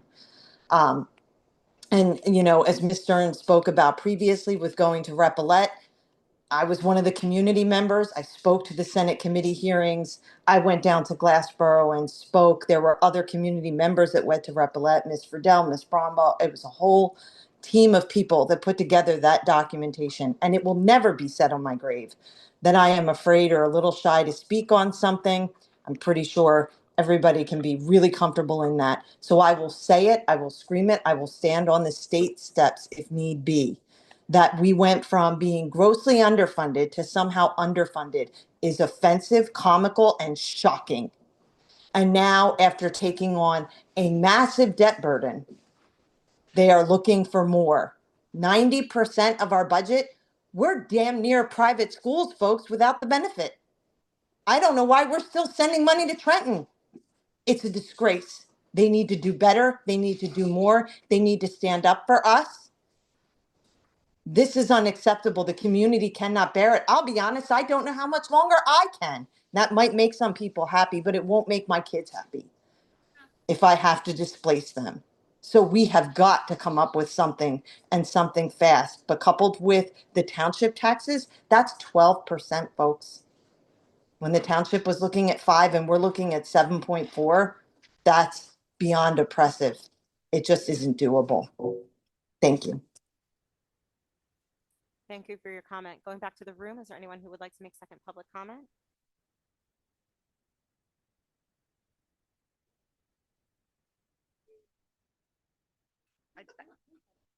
Hi, Carol Rostock, regular Cherry Hill citizen. Hello, everyone. I just want to say two things. The first thing is, and I go to the fair funding meetings sometimes, and Alana Yaris does a great job, but we've been going there and talking about this for 10 years and nothing changes. Perhaps the conversation needs to be, when we are going to Trenton, that we need to have the conversation about changing the state constitution so that schools are no longer funded through property taxes. That's not going to be an easy conversation, but the fair funding isn't an easy conversation either. I just want to caution you when you talk about asking teachers to pay more of their health insurance. We're struggling getting teachers now. If you ask them to pay more of their health insurance, you will never hire another math, science, or technology teacher, because they can go into the private sector and make way more money. They come into teaching because of the health insurance for their kids. So I just keep that in the back of your mind. I understand, but just keep it in the back of your mind. Thank you for your comment. Going to the line, it's Alana Yaris. Alana, please unmute and give us your name and municipality. Alana Yaris, Cherry Hill. You can hear me? We can. Okay. Alana Yaris, Cherry Hill, Chair of the Fair Funding Committee, a committee of Zone PTA. Listening to this budget presentation, the Fair Funding Committee will be doing Fair Funding Fridays the way they have done in previous years, starting tomorrow. And that will be emailed out and posted on our social media.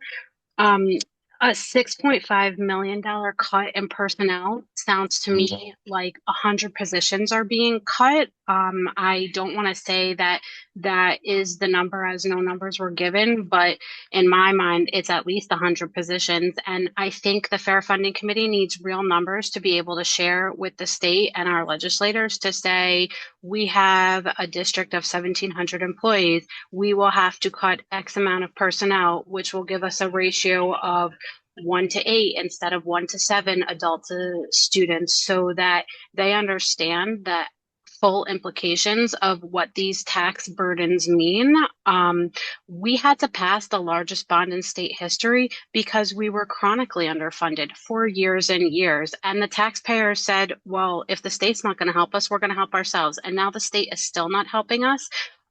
Fair funding is not organizing to go to Trenton, but we are organizing to email so that every budget committee for the Assembly and Senate will hear from residents in Cherry Hill of real life experiences and what is happening in Cherry Hill. So if you called in to speak tonight about how you can't bear the tax burden, please share that with the state, because fair funding is shifting how they're doing things. We're not going to fight for a fair formula anymore because we know it's unfair. We're going to fight to make real change of how they fund us. They can't say, oh, last year you didn't qualify for equalization aid and this year you do, but we're going to cut from your transportation and special education, because our transportation has gone up and so have our special education students who need help.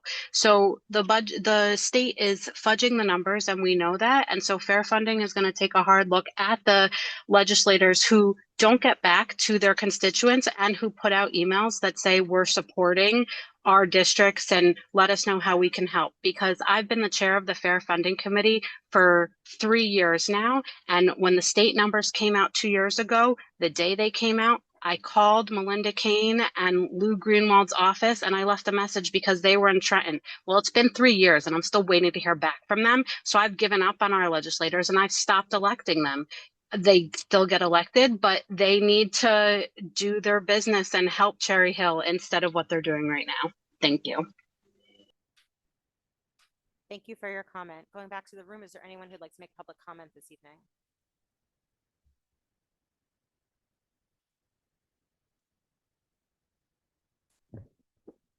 Ann Einhorn, Cherry Hill, New Jersey. Sorry, I have a really bad back today. It's not from St. Patty's Day either. Anyways, so at least you laughed. This is just really distressing, as you've all expressed, but I'm going to be blunt. Lou Greenwald told us at one meeting that he wants to hear from the community. Okay. 2 years ago, the Cherry Hill Council Civic Associations met with Pam Lampett in her office. We got a little bit more money that year, but I don't think it was because of that meeting. And also, when you see Lou, ask him how his district's doing with their 3% increase. I'm not like you. I'm done with this, okay? Politics should not be playing a role in this. Our kids and our community should be most important. Alana's right. We haven't heard back from Lou Greenwald, nor Melinda Kane, nor James Beach. What are they doing? So I hope you all finally get angry. You can be professional. I don't have to be professional, okay? But you can be professional as you want, but you need to home, you've done nothing. And I knew Marina Greenwald, and she would have been at Trenton's doorsteps at 7:30 and barged into a committee meeting in order to fight for this community. That's the kind of person she was. So in all honesty, Lou, you should be ashamed. I'm sorry. I just want to clarify something, Mr. Schimpf. So I figure you're going to be $10 to $15 million in arrears from what I could deem from discussions. I had no idea it was going to be 29 million. The only thing I didn't hear, and I think you would do yourselves a favor as a board, is don't wait until Tuesday night to tell us what the cuts are. That's not fair. It's really not fair to the community that supported you with a major bond. Okay, I don't care how many negative emails you get those anyway. All right, it doesn't matter because we've been through this before. In 1990, we were successful in getting more money because we would show up to Trenton as board members and as community members. I wasn't as involved when Ms. Stern was part of the issue. But I take exception with costs for pre-K. Yes, we added classrooms. We didn't get funded 100% for that. Everything in those classrooms is not funded by the grant money. And what really upset me when I looked at the numbers, there's like, I believe 27 million for pre-K from the state, and our aid is what, 25? I mean, where's the priority? It's certainly not for all the students. And I want to clear it up at a public forum. I've never been against pre-K. I've been against the way it was planned and how the rollover into personnel and facilities maintenance is going to affect us long-term in the 5-year plan. And I certainly hope we're not building new classrooms for redistricting. Thank you for your comment. Going back to the line, the next caller is Kim Gallagher. Kim, please unmute and give us your name and municipality. Kim Gallagher, Cherry Hill. I mean, I don't think anything I'm going to say is different than what other people have already said. I think the only unique thing is that I live in the average assessed house. And every quarter I go on and I pay my tax bill and I see how much it's gone up. And I jumped on just now to see since 2023, my taxes have gone up $1,500 per year. So when you talk about that average assessed house, that's how much. And now you're asking for another, what you said, $500. So that's $2,000 in 3 years of taxes. That means, and it just continues to mean more cuts and less for my children and the children of this community. So I just don't really understand, what the end game here is and how we're going to, continue to, create sustainable schools. I agree with Anne. When I'm listening to this presentation tonight, I'm thinking a couple meetings ago, you guys were talking about building classrooms and hiring more teachers for redistricting. Well, I don't know how you're going to do that. And I hope that you push back on the administration now and say, you got to come back with an actual plan, a bold plan, like you guys talked about in a prior meeting. And maybe those preschool classrooms could come in handy with redistricting right about now. Those are 8 classrooms we wouldn't have to build because they're already there. We don't have any money to do this stuff. One of your initiatives as a board, which I sat on, was to cut costs when redistricting. And what you allowed the administration to do was come back with a plan that increased costs. And you guys sat there and allowed it. And now look, we're in a position where we just have to continue to cut and cut and cut and cut. But you're not doing anything else to look for the future in a way that's sustainable. I guess I'm really frustrated, and I really hope that this is an initiative to force you guys to really realize that we can't just continue to spend and allow the administration to present to you in a way that's not sustainable for the district in the future. So I really hope that when you ask for a new plan for redistricting, you do consider those 8 Kilmer classrooms that are for preschool to be used for redistricting, because that could save us millions of dollars. And Ms. Einhorn, you're right. The state only covered 40% of those classrooms. And if I remember correctly, we had to pay about $5 million out of our capital reserve, which you're claiming doesn't even have enough money to pay the $4 million that the board promised to cover the bond payments. And then you guys now want to push those $4 million payments onto the community. It's just more money. And you're, just as Ms. Neary said, you're going to push people out of this community. Nobody's going to be able to afford to live here anymore. Thank you. Thank you for your comment. Going back to the room, is there anyone else who would like to make public comment this evening? Please approach the microphone.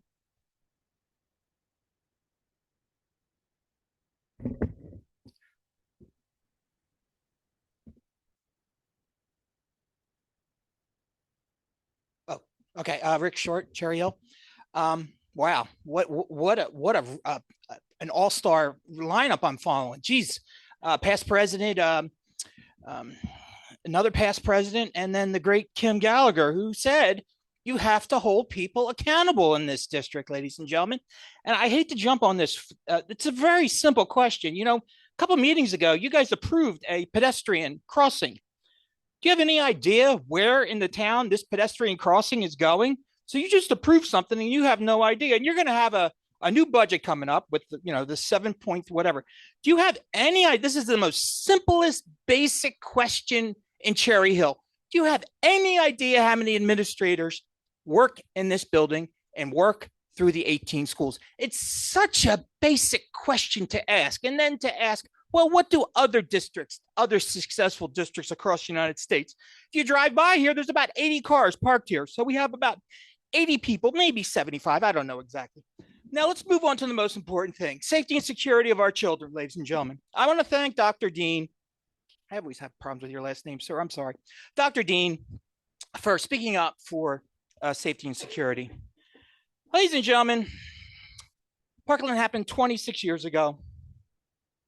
And we still don't have doors that lock. 8 years ago, Parkland occurred, and we still don't have doors that lock. Now, I can't even tell you how idiotic what I've seen in the district that happened. That it's not going to work. It's amazing. Safety and security should be the most important thing, and you can't lock a door. I mean, Mr.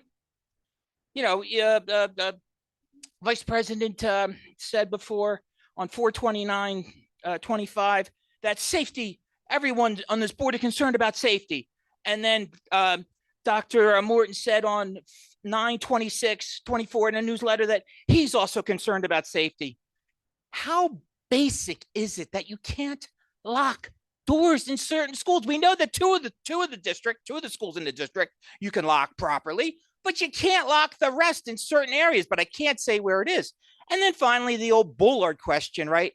So you have Kilmer with a bad design, you have Johnson with a bad design, you have Rosa with a bad design, East I think is going to actually be fixed, and you don't have Bullards in areas that if a car goes off, it's going to hit a student. Same thing. Been saying it now for 10 years. Safety and security should be the number one thing first. Thank you. Thank you for your comment. Going back to the line, the next person is the caller with the number ending in 788. It's your turn. Please unmute and give us your name and municipality. My name is Jeff Podowitz. I live in Cherry Hill, New Jersey. First, when you include fiscal year 2025, 26, and 27, our cumulative loss in SFRA formulated will be around $24 million. Since the state feels our SFRA should only be 18 million, that is less than at 18 million is less than we received in aid for fiscal year 1990. This is cumulative loss, and so in other words, it's just going to get worse. In a letter to the public dated March 13, 2023, our superintendent basically wrote that the district lost $8.6 million in state funding over a 3-year period. Okay, that is technically correct because we lost more than 18.6. However, the cumulative loss is $24 million over those 3 years, fiscal year 25, 26, and 27. Especially, and really, you need to send a letter out saying the number is not 8.6 million we lost over a 3-year period, but $24 million. All right. In fiscal year 2024, we lost $38.5 million. However, the state, we only received 36.4, approximately $2 million less than we should have received. For fiscal year 2025, the state cut our aid, and again, we went to approximately $29.4 million, or $9 million less than we should have received in 2024. So will you please change that letter that our loss was $24 million. As for preschool, we're getting $12.6 million. The state says we're going to get it for next year for everyone. All right. If we're going to have 1,000 students, that's $12,000 a student. It costs over $20,000 a student to educate a child, and a child in the Cherry Hill School District over $20,000. In preschool has 15 kids plus a student, and plus a teacher and an aide. The expenses are a lot more than $12,000, $30,000, $40,000, or $50,000. We're not getting that amount of money. It is costing us more money. Besides the fact, money from capital reserve was transferred to pay those buildings, and was said we could use those classrooms for something else. So no, preschool, you're hiding the cost of really what preschool is. It's got to be at least $20,000 a kid. At least $20,000 a kid because of the class size limit and the transportation costs. And consider all that. And if it keeps up, when we reach 1,700 kids in preschool, it's going to break us. Where the heck are we going to get the money for? All right? One thing you need to cut, unfortunately, may be preschool expansion. Just stop it, and you will save money. Again, figure a minimum of $20,000 a kid. Thank you, Dr. Podowitz. We appreciate you calling. Going back to the room, is there anyone else who would like to make public comment this evening? I don't see any takers. Going back to the line, the next person on the line is Jen Nadio. It's your turn. Please unmute and give us your name and municipality. Hi, can you hear me? We can. Great, Jen Nadio, and I'm here as a community member. The first question, and Ann asked it, so I'm gonna ask it again. When will the community be made aware of the potential cuts we should know before you all vote on Tuesday? It wouldn't be fair for us to not be able to give our opinions on this before you vote. I need you all to understand, my husband and I went to a rebalancing meeting, and during that time, I went up and spoke twice. Both of those times, I explained where I live and how expensive the homes are right now, and the fact that people are not going to be able to also pay for these taxes. Our homes right now, where I live, are going for $525,000. That is $200,000 to $300,000 more in the last 10 to 20 years. Now we're going to ask them to pay all these taxes. We don't have the money. The people don't have the money, and the district doesn't have the money for rebalancing. They don't have the money for any of the plans they are currently looking at. We need to pull back and go in a general pace. I also need you to understand something, and this is coming from me. I have been studying this for years. My children are 22, and they started in this district at the age of 3 at Barkley, which is now Malberg. There is no cap for out-of-district placements in this state. An out-of-district placement can charge our district any amount of money that they want. That doesn't include transportation, and that does not include, in some schools, lunch. Some schools include it, some schools don't. Some of us, our parents would pay that. We need to go to the legislators and get a cap to help pay for those 189 to 200 out of district placements. We also, the 25% that Ms. Winters said earlier, that is just for those students receiving an IEP. Please don't forget, you still have a lot of other students who need special education services, 504s, MTSS. And then in my 30 seconds, we need some administrators cut from our district. And we could go back to Malberg only for preschool. It's time to get in a better position financially, and we're going to have to cut a lot of the fat. And this is coming from me only. Thank you so much. Thank you, Ms. Nadio, for your comment. Going back to the room, is there anyone else who would like to make public comment? I don't see any takers. I'm looking online. I do have somebody else. It's Corinne. Please unmute and give us your name and municipality. Hi there. Can you hear me? We can. Okay, perfect. Hi, Corinne Driscoll of Cherry Hill. And tonight I'm speaking as a community member and as a parent.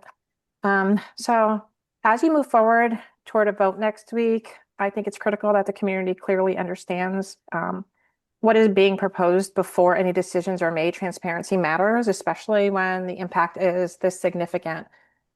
Cherry Hill facing continued drastic reductions in state aid and significant increases in health insurance costs. These are serious challenges, and the impact is very substantial, as we all know.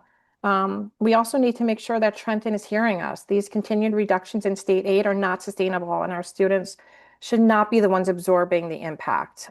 However, the proposed solutions are equally significant and completely out of proportion and unacceptable for our students and our community. That said, I urge the district to be very intentional and thoughtful about where cost-saving measures are applied. Before decisions begin to impact classroom services and student supports, I urge the district to fully explore operational efficiencies and internal adjustments that do not directly affect students. This should include taking a thoughtful look at redistricting and ensuring that any changes meaningfully improve efficiency and result in real cost savings for the district. We cannot balance this budget on the backs of our teachers and support staff. They are essential. They are already stretched, and we have a large and diverse student population with growing needs. Our students require and deserve adequate staffing to support their learning and well-being. If reductions are necessary, the focus needs to be on administrative structures and efficiencies, not the people working directly with the students every day. I ask the district to have a thoughtful look at its administrative structure. If roles can be managed concurrently, it's fair to ask whether we are structured in the most efficient way. I also want to speak specifically about special education, as this is an area where decisions carry significant and lasting impact. I urge the district to continue working closely with case managers, child study teams, and families to ensure that there are guardrails so that services in a student's IEP are fully implemented, not reduced or informally adjusted over time. There must be some accountability to ensure students receive the supports they're entitled to as written. I also want to acknowledge how difficult it is to hear about potential tax increases. Our community already supports our schools in a very real way through our property taxes and voter-approved bonds. The school tax levy is a mechanism that directly increases what residents are asked to contribute each year, and a proposed 7.4% increase is significant for families, simply not sustainable. So there must be a continued commitment to exploring every possible avenue, so not to burden taxpayers. Thank you so much for your time tonight. Thank you for your comment. Going back to the room, is there anyone else who would like to make public comment? I don't see anybody in the room. Going back online, there is another caller. It's Dr. Yoni Yaris. Please unmute and give us your name and municipality. Dr. Yoni Yaris, Cherry Hill.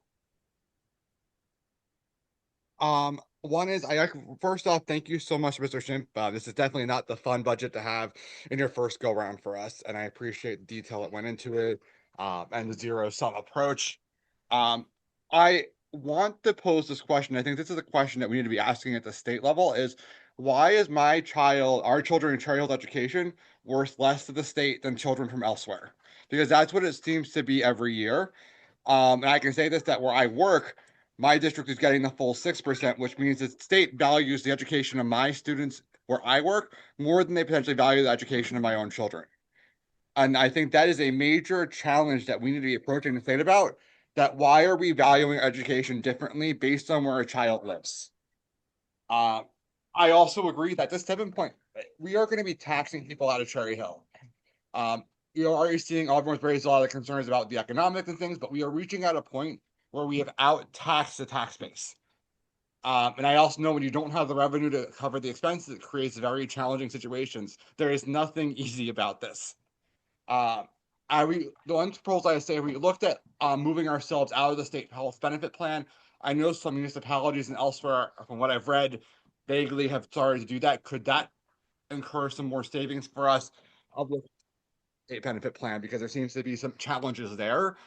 And I know there's been pending legislation about helping costs there, but that seems to have just stalled as well. So I think we just have to really put pressure on it and really work to unite with other districts, because it's not just a Cherry Hill problem, it's other districts as well. And if we really want to make sure that our children are good, I mean, I'm here, sorry, it was maybe till 2043, and it's just very challenging. So I appreciate the time all of you are doing, but hopefully we can come away that will not be over 7% to the taxpayer. Thank you so much. Thank you for your comment. Is there anyone else in the room who would like to make public comment this evening?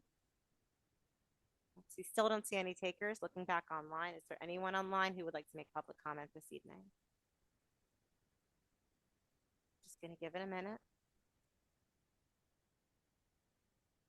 I don't see anybody in the room. I don't see anybody online. I'm going to close public comment for tonight and move to superintendent comments.